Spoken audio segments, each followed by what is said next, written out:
রাখি পূর্ণিমা ভাই বোনের পবিত্র বন্ধন উদযাপনের বিশেষ দিন। এই দিনটিতে বিশেষ আয়োজন করা হয় লেক কালীবাড়িতেও। রাখি পূর্ণিমা নিছক উৎসব নয়, এর সঙ্গে জড়িয়ে রয়েছে সুদীর্ঘ ইতিহাস।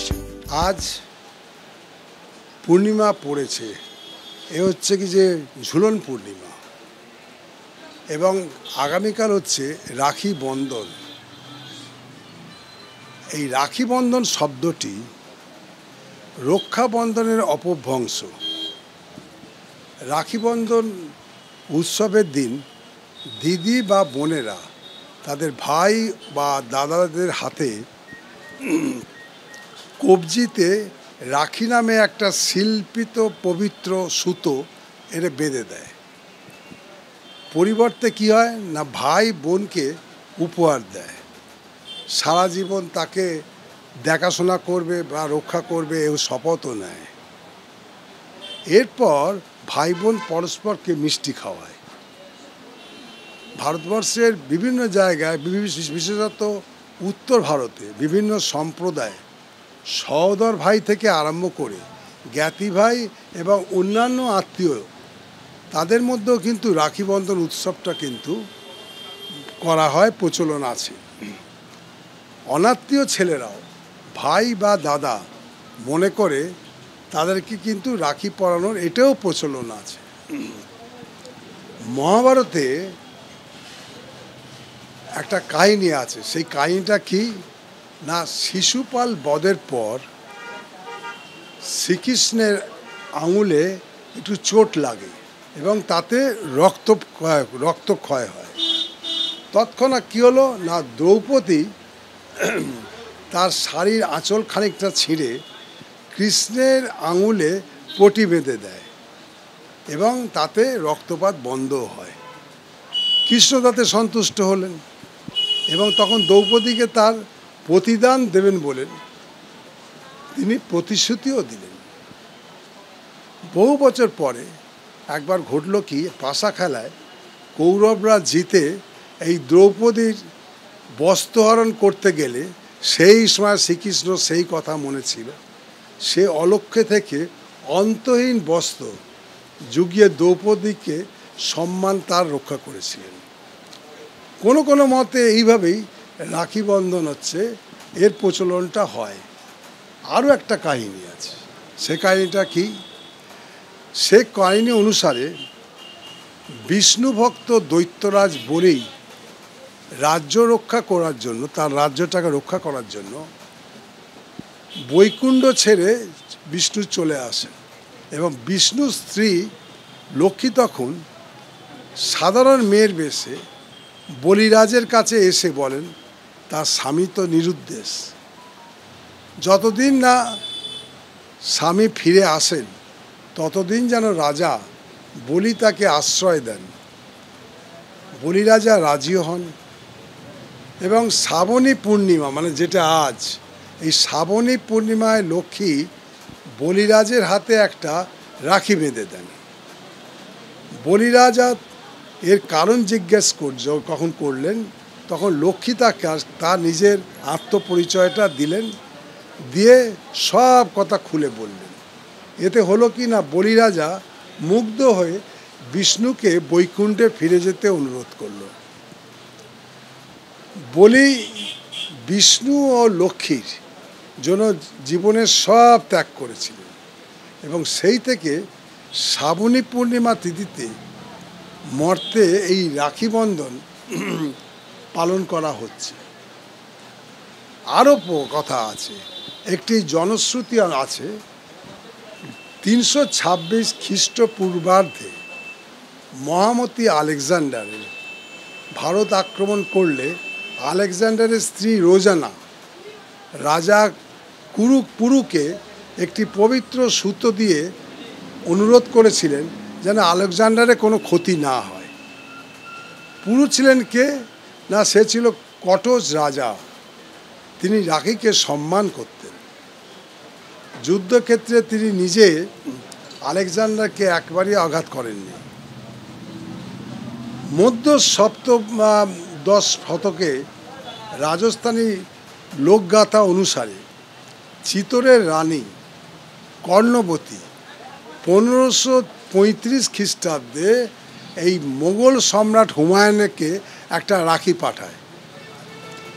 গুজরাটে সুলতান বাহাদুর শাহ চিতোর আক্রমণ করলে এই বিধবা রানী কর্ণবতী অসহায় বোধ করেন এবং তিনি হুমায়ুনকে একটি রাখি পাঠিয়ে তার সাহায্য প্রার্থনা করেন। কর্ণবতী রাখি পেয়ে হুমায়ুন কিন্তু অভিভূত হয়ে যান এবং তিনি সঙ্গে সঙ্গে সেখানে সৈন্য প্রেরণ করেন যাতে বাহাদুর শাহের রানীর দুর্গ ঠিক থাকে। এর মধ্যে কি হলো, হুমায়ুনের এই সৈন্য সামন্ত পাঠাতে দেরি হওয়ার জন্য বাহাদুর শাহ এই রানীর দুর্গ জয় করে নেন। এও শোনা যায় বাহাদুর শাহের সেনাবাহিনীর হাতে সম্বরণ রক্ষা করার জন্য 1535 সালে খুব সম্ভবত 8ই মার্চ রানী কর্ণবতী 13,000 পুরস্ত্রীকে নিয়ে জহরব্রত পালন করে আগুনে আত্মাহুতি দেন। হুমায়ুন চিতোরে পৌঁছে বাহাদুর শাহকে কী করলেন না দুর্গ থেকে উৎখাত করলেন এবং কর্ণবতীর ছেলে বিক্রমাজিৎ সিংকে আবার সিংহাসনে বসিয়ে দিল। অনেক ঐতিহাসিক অবশ্য এই রাখি বন্ধনের বা রাখি পাঠানোর গল্পটি সত্যতা সম্পর্কে অনেক সন্দেহ প্রকাশ করেছে। যাই হোক, আবার 1905 সালে বঙ্গভঙ্গ প্রতিরোধের করার জন্য আমাদের রবীন্দ্রনাথ ঠাকুর এই 22শে জুন, যার তিরোধান দিবস আজ, তিনি এই রাখি বন্ধন উৎসবটা পালন করেছিলেন। তিনি কলকাতা, ঢাকা এবং সিলেট এখানে হাজার হাজার হিন্দু এবং মুসলমান ভাই আর বোনেদেরকে আহ্বান করেছিলেন একতার প্রতীক হিসেবে এই রাখি বন্ধন এই উৎসবটা পালন করার জন্য। সেই সময় এই দেশের মধ্যে ধর্মীয় একটা অসহিষ্ণুতা চরম পর্যায়ে পৌঁছে গেছে। হিন্দু ও মুসলমান এই দুই সম্প্রদায়ের মধ্যে একতা আনার জন্য রাখি বন্ধন উৎসব পালন করা হয়েছিল। রবীন্দ্রনাথ অবশ্য এই দিন গান গাওয়ার জন্য একটা গানও লিখেছিলেন, কি না, বাংলার মাটি বাংলার জল, বাংলার বায়ু বাংলার ফল, পূর্ণ হোক পূর্ণ হোক পূর্ণ হোক হে ভগবান, বাংলার ঘর বাংলার হাট, বাংলার বন বাংলার মাঠ, পূর্ণ হোক পূর্ণ হোক পূর্ণ হোক হে ভগবান। বাঙালির পণ বাঙালির আশা, বাঙালির কাজ বাঙালির ভাষা, সত্য হোক সত্য হোক সত্য হোক হে ভগবান। বাঙালির প্রাণ বাঙালির মন, বাঙালির ঘরে যত ভাই বোন, এক হোক এক হোক এক হোক হে ভগবান। এই রাখি বন্ধন উপলক্ষে অবশ্য রবীন্দ্রনাথ আরও দুটো গান রচনা করেছিলেন। সেগুলো কি না, জগতে আনন্দযজ্ঞে আমার নিমন্ত্রণ, এই একটা ছিল। আর একটা কী ছিল, প্রভু আজই দক্ষিণা হাত রাখো না ঢাকি।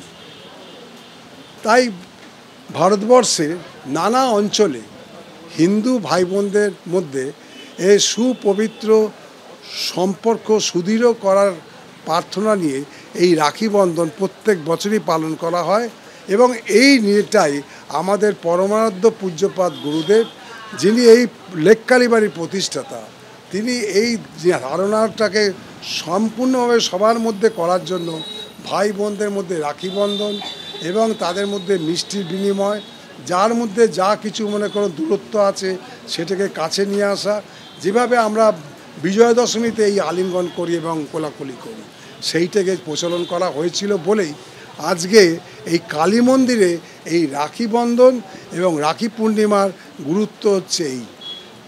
এছাড়া আপনারা জানেন যে যে কোনো কালী মন্দিরে শ্রীকৃষ্ণের কিন্তু একটা ইয়ে থাকে, বিগ্রহ থাকে, এক্ষেত্রেও তার ব্যতিক্রম নয়। আমাদের এর আগে আমরা ঝুলন পূর্ণিমায় আমরা এই কথা বলে এসেছি। এইবার কথা হলো এর তাৎপর্যটা কী। তাৎপর্য এই রাখি পূর্ণিমা বা রাখি বন্ধনের তাৎপর্য, দুটো ইঁটের ভেতরে যদি সিমেন্ট না থাকে তাহলে কিন্তু একটা বাড়ি হয় না। তেমনই দুটো মানুষের ভিতর প্রেম না থাকলে পরিবারও হয় না। প্রেমের অভাব থাকলে কিন্তু সমাজ বা দেশ কিছুই কার্যকরী বা মনে করো অর্থবহ হয় না। সত্যি বলতে প্রেমই হচ্ছে মানুষের সবথেকে বড় সম্বল, সবচেয়ে বড় সম্পদ, সবচেয়ে বড় ধর্ম। এই প্রেমের বন্ধন মানুষকে কেবল পূর্ণ করে না, রক্ষাও করে। রক্ষিত হলে ধর্ম যেমন ধার্মিককে রক্ষা করে, রাখি বন্ধনও সেই পূর্ণ প্রেম বন্ধকের গুরুত্বের কথাই প্রতি বছরই আমাদেরকে মনে করিয়ে দেয়। এই জন্য প্রতি বছরই কিন্তু আমরা এই উৎসব এইভাবে এবং পবিত্রভাবে কিন্তু উদযাপন করে আসছি। শনিবার লেককালীবাড়িতে হবে রাখি পূর্ণিমা উদযাপন। অরিত্রিক ভট্টাচার্য, এবিপি আনন্দ, কলকাতা।